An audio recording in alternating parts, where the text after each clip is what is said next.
Good morning, dear students. In the semester 4th of your syllabus of English compulsory, prescribed by Savitribai Philip University Pune, there are different components such as prose, poetry, grammar, and communication skills or soft skills. In the semester 4th of your syllabus, in poetry section, we have to study 3 poems. The very first poem is On Another's Sorrow by William Blake. William Blake is an English poet,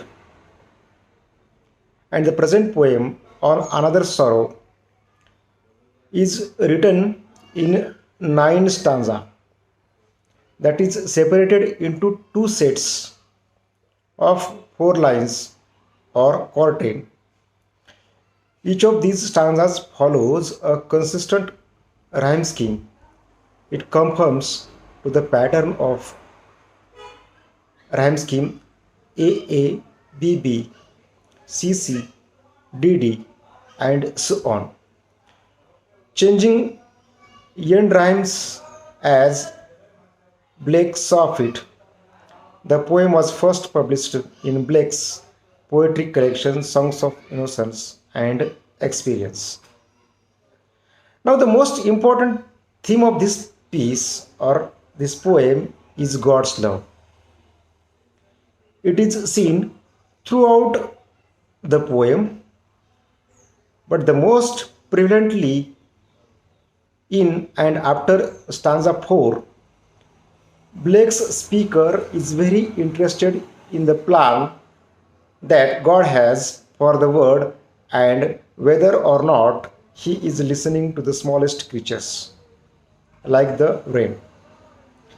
By the time Blake gets to the 7th stanza, he is espousing God's enduring love without the pretext of a question. Now, this is about the poet and about the highlights or the main theme of the poem. Now, we will go stanza by stanza and try to interpret it or try to summarize the poem On Another's Sorrow. The poem begins with the speaker asking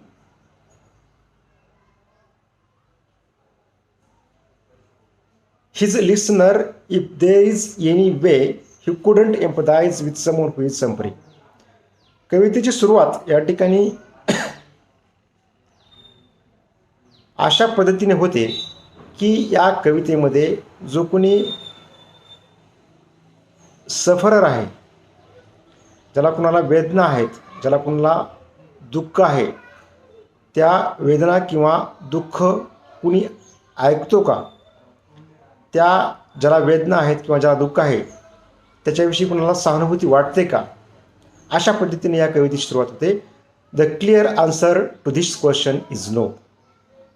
आणि या प्रश्नाचं उत्तर स्पष्टपणे असं आहे की नाही.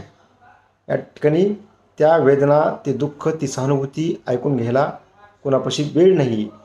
A reader should infer immediately that the question are rhetorical in nature and Blake's speaker is simply trying to make a point about how integral pity is to his treatment of those grieving. आणि म्हणून या ठिकाणी जी काही दुःख वेदना आहेत त्या दुःखाच्या वेदनेचं उपचार करण्यासाठी, सांत्वन करण्यासाठी जो काही स्पीकर आहे या कवितेमधला, तो या ठिकाणी काय करतोय? एंट्री करतोय, त्या ठिकाणी इन्फर करतोय, त्या ठिकाणी इंटरफेअर करतोय. हे या कवितेचा त्या ठिकाणी थोडक्यात सार आपल्याला सांगता येईल. In the second half he turns to God and how he interacts with the world. दुसऱ्या उत्तरार्धामध्ये कवितेच्या, जसं की मी सांगितलं, कविता ही 4 ओळीच्या स्टांजामध्ये म्हणजे क्वार्टरमध्ये लिहिली आहे. 9 4 ओळीचे स्टांजे म्हणजे 9 क्वार्टर या कवितेमध्ये आहेत. आणि दुसऱ्या उत्तरार्धामध्ये कवितेच्या जो स्पीकर आहे तो त्या ठिकाणी देवाकडे, येशू ख्रिस्ताकडे काय करतोय, वळतोय किंवा त्याच्याशी संवाद साधताना या कवितेच्या माध्यमातून आपल्याला दिसतोय. He is able to become all those who suffer and sit by those who are in the depths of despair no matter who they R.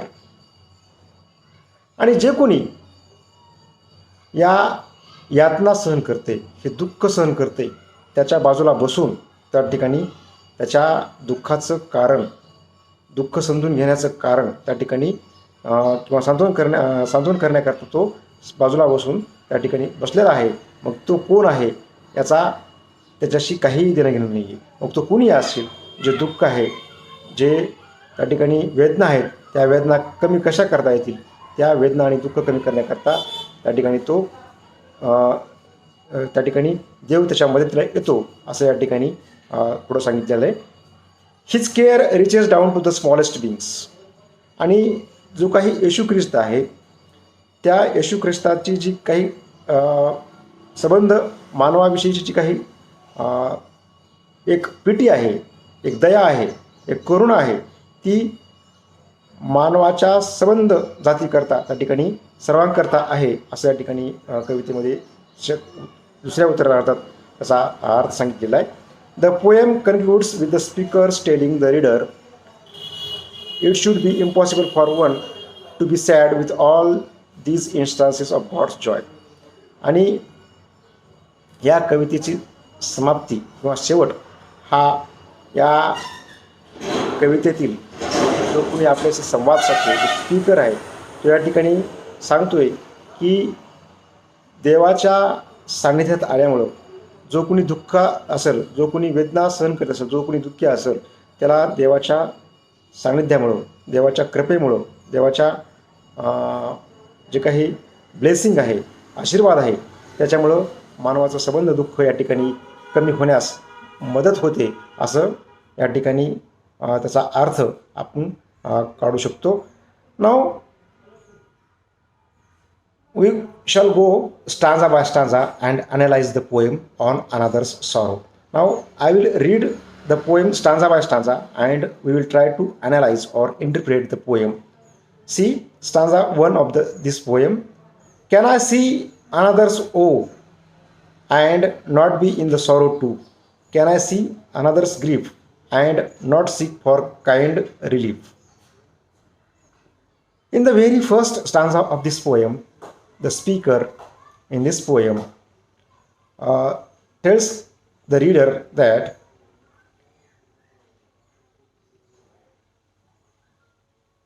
Blake here in this poem presents the reader with two questions. In the very first stanza of this poem, he is wondering in the first lines if he is able to see another's woe and then not experience those same emotions. कवितेच्या पहिल्या स्टांजामध्ये या ठिकाणी 2 प्रश्न विचारले गेलेले आहेत. ते म्हणजे की दुसऱ्याचं दुःख त्या ठिकाणी दिसतं का, दुसऱ्याचं दुःख त्या ठिकाणी दिसतं का, means can I see another's woe I not be in the sorrow too. दुसऱ्याचं दुःख पाहून आपल्याला दुःख होतं का, हा पहिला प्रश्न त्या ठिकाणी विचारलेला आहे. आणि दुसरा प्रश्न असा विचारलेला आहे, can I see another's grief and not seek for kind relief.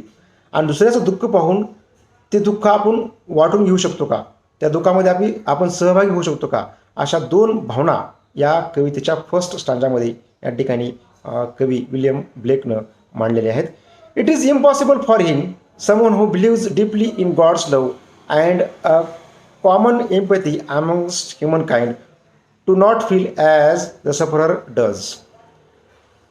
मग हे कोणासाठी शक्य आहे, अशक्य आहे? तर ते जे देवामध्ये विश्वास ठेवतात, जे येशू ख्रिस्तामध्ये त्या ठिकाणी विश्वास ठेवतात, त्यांना मानवाविषयी सहानुभूती असणं साहजिक आहे. आणि त्या वेदना, ते दुःख सामान्य माणसाचं तो त्या ठिकाणी अनुभवू शकतो. The same sentiment is presented in the second question. आणि अशाच प्रकारची भावना त्या ठिकाणी कवितेच्या दुसऱ्या वाक्यामध्ये त्या ठिकाणी नमूद केलेली आहे. He rhetorically asks the reader if it would be possible for him to not seek for kind relief when he sees that someone is in pain. आणि म्हणून जर का दुसऱ्या दुःखित असेल, जर दुसऱ्या त्या ठिकाणी वेदना सहन करत असेल, तर त्या वेदना, ते दुःख, तो त्रास आपण सुद्धा अनुभवू शकतो का? त्याच्या दुःखामध्ये आपल्याला सहभागी होता येईल का? हा दुसरा विचार, second thought has been put in the second 2 lines of this poem. The answer to this question is obviously no. आणि म्हणून या प्रश्नाचं उत्तरसुद्धा त्या ठिकाणी स्पष्टपणे असं आहे की नाही. There is no way for him to allow suffering to go on, especially if he can find a balm for it. आणि त्या ठिकाणी दुसऱ्याच्या वेदना त्या ठिकाणी जर जाणून घ्यायच्या असतील, ते दुःख अनुभवायचं असेल, तर त्याला पर्याय नाही, या ठिकाणी त्याला विकल्प नाही आहे असं या ठिकाणी कवीला सांगायचं आहे. जेव्हा त्या दुःखाकरता किंवा वेदनेकरता त्या ठिकाणी दुसऱ्याला देवाची किंवा जे काही येशू ख्रिस्त आहे त्याचीच आराधना किंवा पूजा किंवा त्याचा धावा करणं या ठिकाणी गरजेचं दिसतं, असं कवी या ठिकाणी दुसऱ्या 2 ओळीच्या स्टांजामध्ये त्या ठिकाणी सांगतोय. Now the stanza second of this poem. Can I see a falling tear and not feel my sorrow's share? Can a father see his child weep nor be with sorrow filled? This is the stanza second of this poem, where poet shares his experience. Then same emotions come up again. The speaker is expressing his own ability to empathize with the world through 2 different examples. या कवितेच्या दुसऱ्या स्टांजामध्ये जो काही speaker आहे, हा speaker त्याच्या भावना, त्याची ability जो कोणी दुःखात आहे तो त्या 2 उदाहरणाच्या माध्यमातून या ठिकाणी मांडतोय. First, he presents a falling tear. सुरुवातीला डोळ्यातून गळणारे अश्रू हे उदाहरण या ठिकाणी तो स्पीकर देतोय. It doesn't matter who is crying. याचा अर्थ असा होत नाही की कोण रडते, कोण दुःखी आहे, कुणाला वेदना होतात. It is impossible for him to not feel the same sorrow. आणि म्हणून दुसऱ्याचं दुःख जाणून घेण्याचं, दुसऱ्याच्या वेदना, त्रास त्या ठिकाणी अनुभवायचं जे काही कृती आहे ती ह्या ठिकाणी अशक्य आहे असं स्पीकर या ठिकाणी म्हणतोय. The second line gives a little more detail. He is like a father who is unable to prevent his own tears when he sees his child weep. आणि जो काही दुसरं वाक्य या कवितेचं सेकंड स्टांजामधलं, ते आपल्याला एक डिटेलमध्ये एक माहिती देऊन जातं की जो एक पिता असतो एका बाळाचा, त्या बाळ रडल्याच्या नंतर तो त्या ठिकाणी स्वतःचे अश्रू काय करू शकत नाही, आवरू शकत नाही. त्याचेसुद्धा अश्रू त्या ठिकाणी काय होतात, अनावर होतात. तो फादर, तो वडील त्या मुलाचा त्या ठिकाणी अश्रू ढाळतो असं त्या ठिकाणी स्पीकर या ठिकाणी सांगतोय. This is about the stanza second of this poem. Now we will move ahead to the stanza third of this poem. See, can a mother sit and hear an infant groan, an infant fear?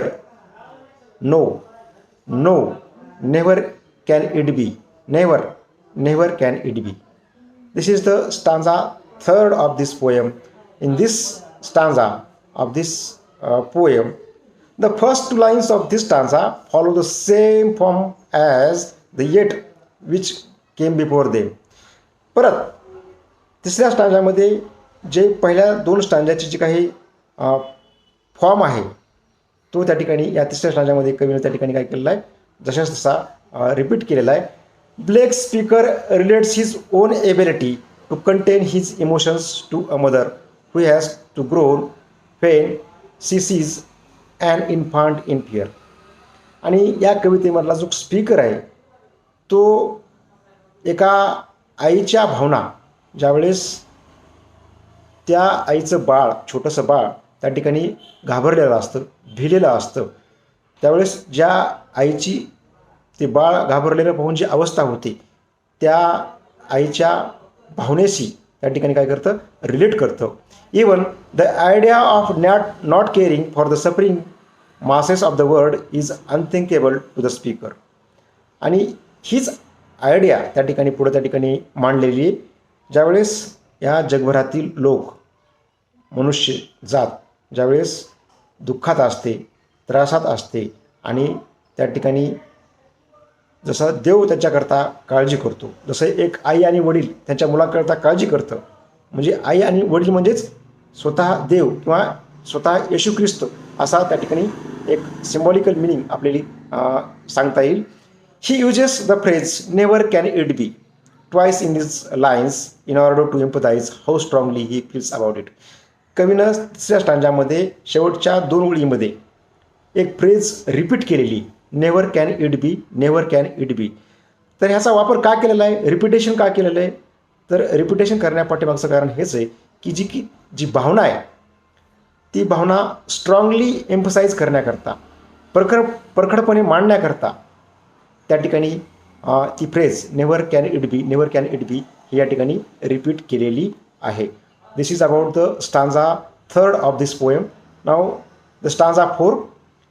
And can he who smiles on all hear the wren with sorrows small, hear the small bird's grief and care, hear the woes that infants bear. This is the stanza 4th of this poem, wherein the poet puts the idea that God and his love for the world enter into the poem. कवितेच्या 3ऱ्या स्टांजामध्ये कवी जो काही देव आहे, जो काही येशू ख्रिस्त आहे, त्याचं संबंध मानवजातीवर, संबंध जगावर असणारा प्रेम या स्टांजामध्ये काय करतोय, मांडतोय. The first line begins with and as if everything which came before it was only 1/2 of a sentence. आणि या कवितेची जी पहिली ओळ आहे ही या ठिकाणी कंजक्शन अँडनं सुरुवात होते. The next lines are an addition. आणि ज्या तिसऱ्या ओळी या स्टांजामधल्या त्या फक्त त्या ठिकाणी त्याला अटॅच केलेल्या आहेत किंवा जोडल्या गेलेल्या आहेत, त्याच्यामध्ये समावेश केलेले आहेत. Rather than referring to himself he is speaking on God. या स्टांजामध्ये कवी तो स्पीकर स्वतःलाचा उल्लेख करण्याच्या ऐवजी या ठिकाणी तो देवाविषयी म्हणजे येशू ख्रिस्ताविषयी त्या ठिकाणी भावना मांडतो आहे.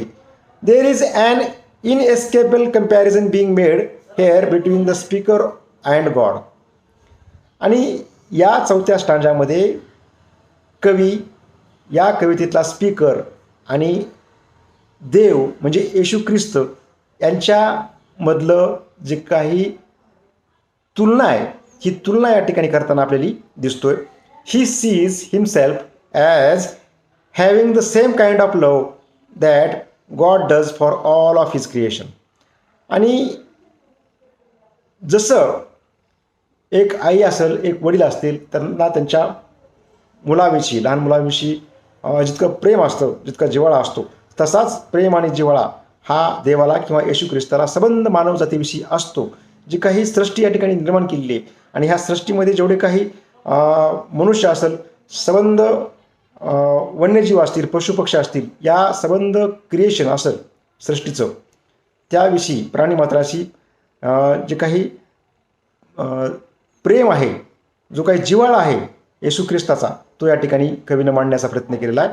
The love is seen through the repeated structure and build up to the repeated 2 lines never can it be which appears again in stanza 6. आणि जे काही पुन्हा जे काही फ्रेजचं रिपिटेशन झालेलं आहे, never can it be, never can it be, तर हे परत या कवितेच्या 6व्या स्टांजामध्ये परत त्या ठिकाणी रिपिटेशन झालेलं आपल्याला पाहायला मिळतं. आपण ते पुढे पाहणारच आहोत.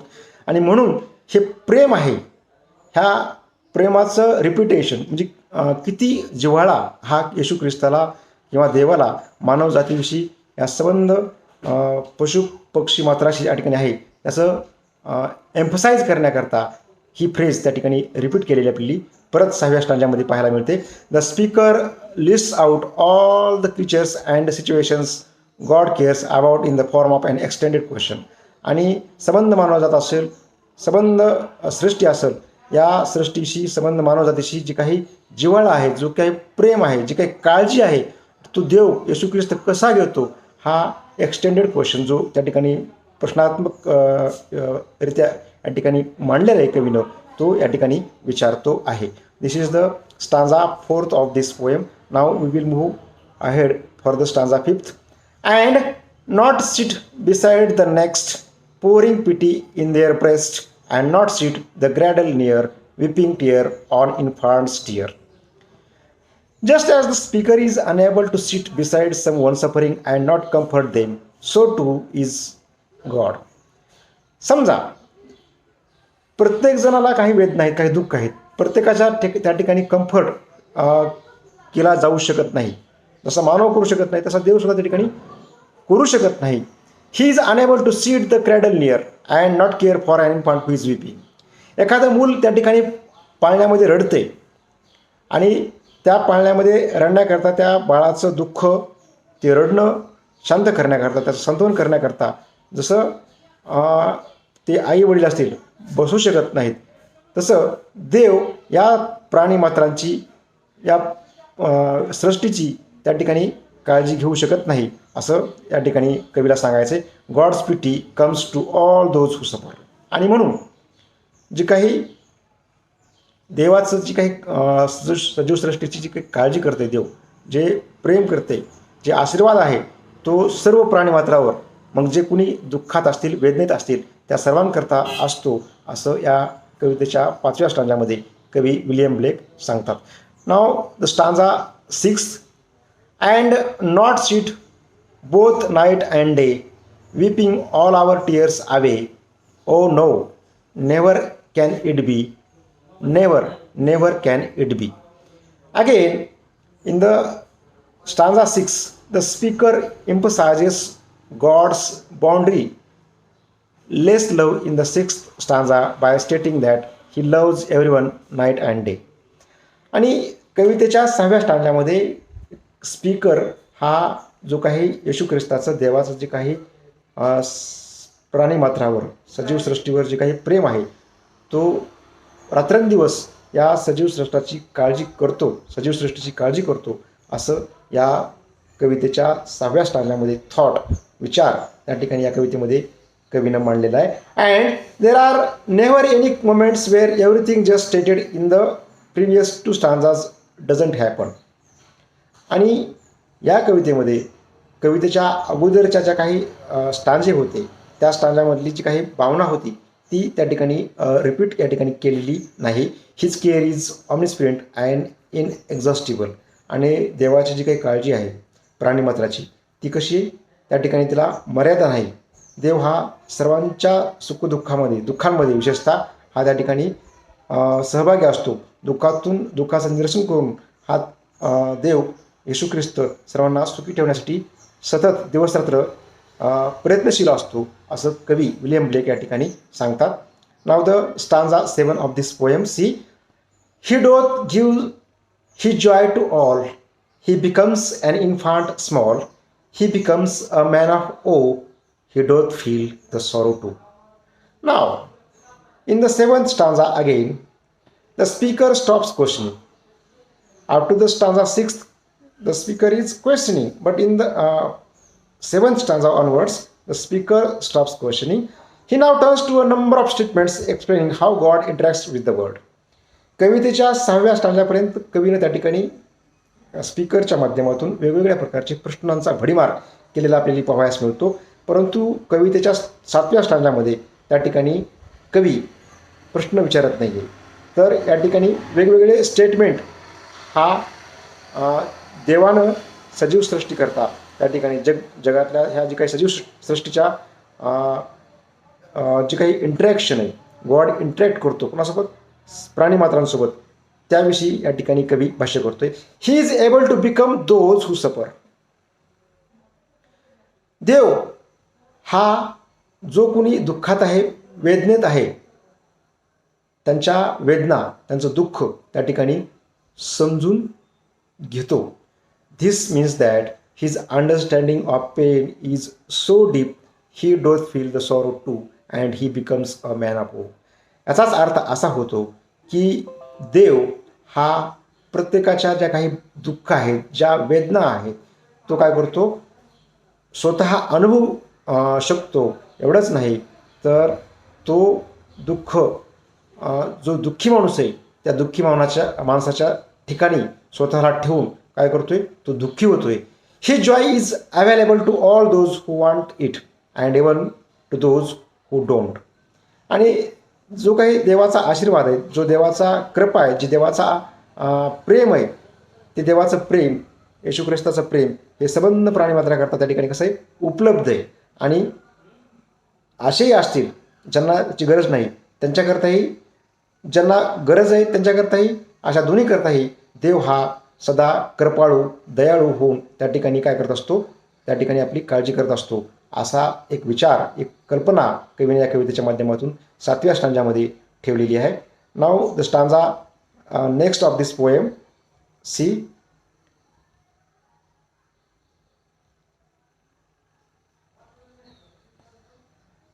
now we have been running out of the time for the day. It's, I think, enough. In our next lecture we will see the remaining 2 stanzas of this poem, and along with we will go the glossary and question answer section of this poem. I do hope that you all will enjoy this lecture and hopefully prepare for your examination. I think it's enough. Do watch this video which will be shared with you and make your presence. Thank you once again for being with me.